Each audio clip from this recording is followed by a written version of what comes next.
एक राष्ट्र एक चुनाव अभियान के प्रदेश के संयोजक आदरणीय सुनील जी भार्गव साहब और यहाँ उपस्थित समस्त महानुभाव भाइयों बहनों, अभी सुनील जी ने आप सबके सामने संक्षेप में इस अभियान के बारे में बताया और हम सब जानते हैं कि हिंदुस्तान के नेतृत्व ने आदरणीय नरेंद्र भाई मोदी जी ने भी ये विचार रखा कि एक बार चुनाव हो जाए फिर पूरा समय विकास के लिए सभी लोग, जनप्रतिनिधि, अधिकारी और आम नागरिक विकास विकास विकास को लेकर के ही देश के विकास में अपना योगदान दें। और जब लोकसभा में पेश हुआ और आप सबको पता है कि हमारे पूर्व राष्ट्रपति सम्माननीय रामनाथ कोविंद जी को इसमें और इस के बारे में समीक्षा करने के लिए निवेदन किया था और उन्होंने पूरा देश भर के विभिन्न क्षेत्रों से राय मशविरा लेकर के और कैसे ये संभव है इसके बारे में एक राय रखी। और वैसे तो आप सब जानते हैं कि जब देश आज़ाद हुआ तो पहले एक साथ ही चुनाव होते थे, लोकसभा और विधानसभा के, और एक साथ चुनाव होने के बहुत फायदे भी थे। लेकिन हम सबको पता है कि जब एक समय ऐसा आया था 1971 का, 1967 तक तो साथ साथ चुनाव हुए, लेकिन 71 का एक समय ऐसा आया था जब राष्ट्रपति के चुनाव में और इंदिरा जी ने अपने अधिकृत प्रत्याशी को हराया, कांग्रेस के अधिकृत प्रत्याशी को हरा करके और आत्मा की आवाज पर वोट देने का आह्वान किया और बीबी गिरी जी को राष्ट्रपति बनवाया। तो उसके बाद उसमें विखंडन हुआ और विखंडन के कारण से कई सरकारें बर्खास्त करनी पड़ी। इंदिरा जी ने वो उस समय सबसे पहले ये जो चुनाव या कई राज्यों के वो 356 का उपयोग करके और उनकी सरकारों को बर्खास्त कर दिया, तो उनके चुनाव फिर से होने थे। तो ये परंपरा टूटी, एक राष्ट्र एक चुनाव की परंपरा टूट गई।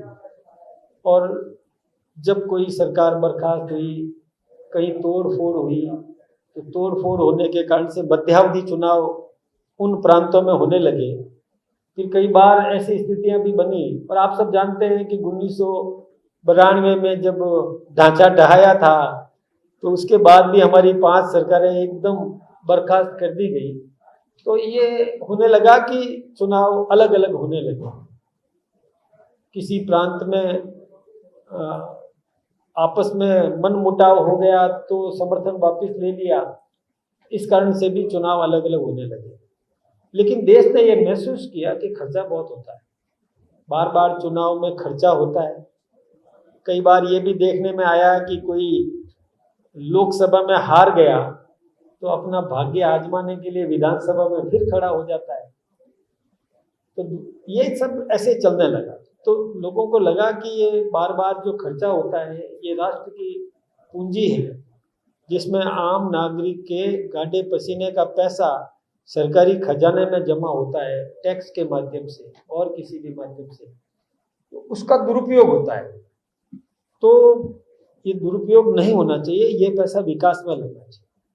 इसे ध्यान में रखकर और सब चर्चा हुई, सर्वदूर चर्चा हुई। चर्चा होने के बाद में नतीजे पर पहुंचे कि फिर से वो परंपरा लागू करना चाहिए और ये लोकसभा में पेश हुआ।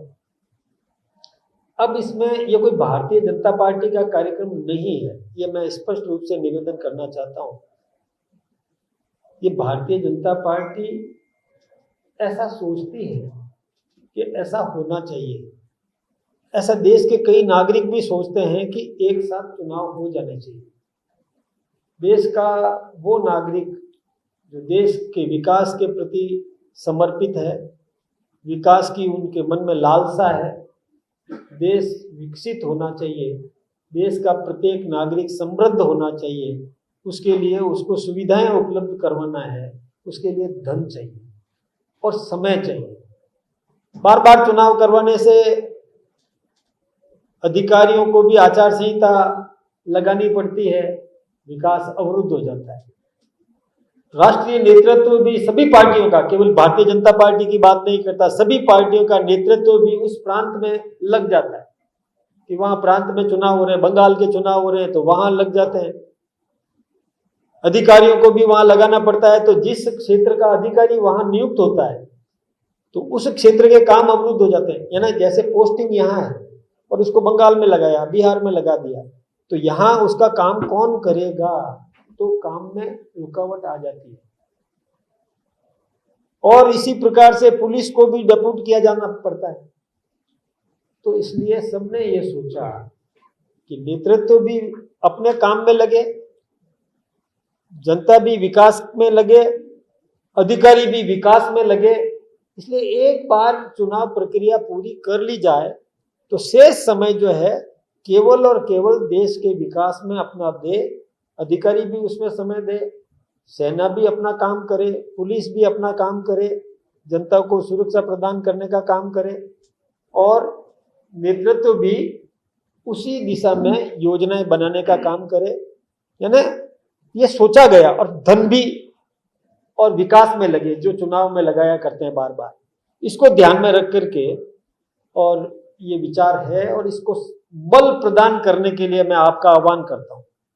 हम लोग ये प्रयास, सुनील जी भी यही प्रयास कर रहे हैं कि इस विचार को बल मिले, समर्थन जुटाएं। तो इसके लिए आप सब और अपने अपने क्षेत्र में जितनी भी संसदीय कोई भी प्रणाली है, जितनी भी स्थानीय निकाय है, जितने भी पंचायत समितियां हैं, जितनी भी अन्य संस्थाएं हैं, कहीं लॉयंस क्लब है, कहीं लियो क्लब है, कहीं पर रोटरी क्लब है, कहीं पर विकास समितियां हैं और कहीं पर और संस्थाएं, छोटी छोटी संस्थाएं भी होती है।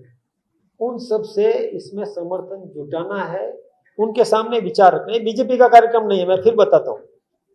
हम लोगों को यदि बुलाया जाएगा तो हम आएंगे, हमारा जो नेतृत्व भी कहीं से भी है उसको बुलाया जाएगा तो उसमें आएंगे, उसमें पक्ष की बात रखने का प्रयास करें, लेकिन निर्णय उनका है, निर्णय उनका है। इसलिए आम नागरिक इस दिशा में, आम नागरिक इस दिशा में अपना विचार व्यक्त करे। और मैं सोचता हूं कि इसके विरोध में कहने के लिए किसी के पास में कोई स्थिति है नहीं। क्या जवाब देंगे वो कि नहीं नहीं एक साथ नहीं होना चाहिए, तो पूछेंगे क्यों नहीं होना चाहिए, तो क्यों नहीं का जवाब मैं सोचता हूं कि किसी के पास में नहीं होगा। केवल उनका हो सकता है कि हम भाग्य आजमाएं, भाई यहां नहीं जीते तो उसमें लगा देते हैं कोशिश। आपको पता है हमारे एक पाली के सांसद थे गुमानबल जी लोढ़ा, गुमानबल लोढ़ा, उनके पहले थे मूलचंद जी डागा। तो मूलचंद जी डागा लोक लेखा समिति के चेयरमैन थे। मूलचंद जी डागा की बात कर रहा हूं मैं। गुमानबल जी लोढ़ा ने इसकी प्रखर तरीके से पैरवी की थी कि वन नेशन वन इलेक्शन, उन्होंने जोरदार पैरवी की थी। और उन्होंने मतलब कोर्ट में भी इस प्रकार का, जब वो जज थे तब भी इस प्रकार का प्रयास किया, और हमारे यहाँ से सांसद रहे तब भी उन्होंने एक उदाहरण भी दिया था।